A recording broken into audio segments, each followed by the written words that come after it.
Every Sunday, parents trusted her with their children. She taught them how to pray, how to tell right from wrong, and how God sees everything. What no one knew was that the same woman would one day sit in a courtroom, listening as a judge decided whether she deserved to die. This is the true crime story of a woman everyone thought was harmless, a devoted church volunteer, a Sunday school teacher, and the moment she realized her life was headed for death row. For over a decade, Ruth Miller was the definition of trustworthy. She never missed a Sunday. She organized church events, remembered every child's birthday, and stayed late to clean the classrooms. Parents felt safe leaving their kids with her. Some said she felt more like family than a volunteer. In her small town, Ruth's reputation was spotless. No criminal record, no history of violence, no red flags. Which is why what happened next shocked everyone. One quiet weekday morning, police were called to a modest home just outside town. Inside, they found the body of a middle-aged man. No signs of forced entry, no struggle, just a single fatal act carried out calmly and deliberately.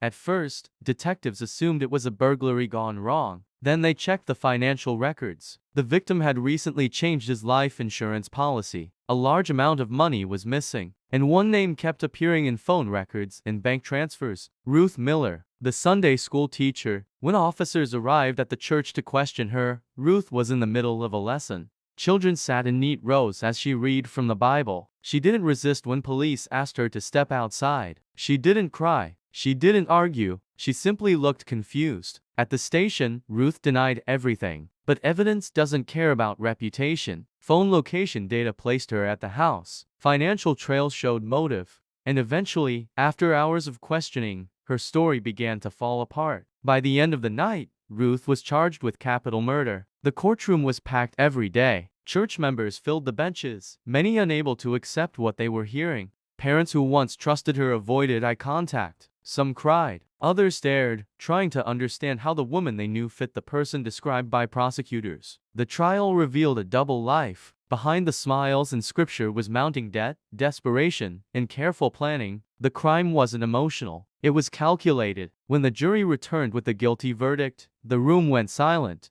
Ruth didn't scream. She didn't collapse. She just sat there, staring straight ahead. It wasn't the verdict that broke her. It was what came after. In a small holding cell, her lawyer explained the next steps: appeals, sentencing, and the possibility of the ultimate punishment, death row. That was the moment it hit her. Not during the arrest, not during the trial, but alone, with nothing but concrete walls in her thoughts. Every lesson she had taught came rushing back. Every warning about consequences. Every reminder that actions matter. For the first time, those words applied to her. At sentencing, Ruth was allowed to speak. She didn't quote scripture. She didn't ask for sympathy. She admitted she failed to live by the values she taught. The judge listened. The families listened. The law did not bend. Ruth Miller was sentenced to death. As she was led away, a guard asked if she wanted her Bible. She said yes. Today, Ruth sits on death row, far from the classroom where children once gathered around her. Her story is a reminder that evil doesn't always look like a monster. Sometimes, it looks like someone you trust.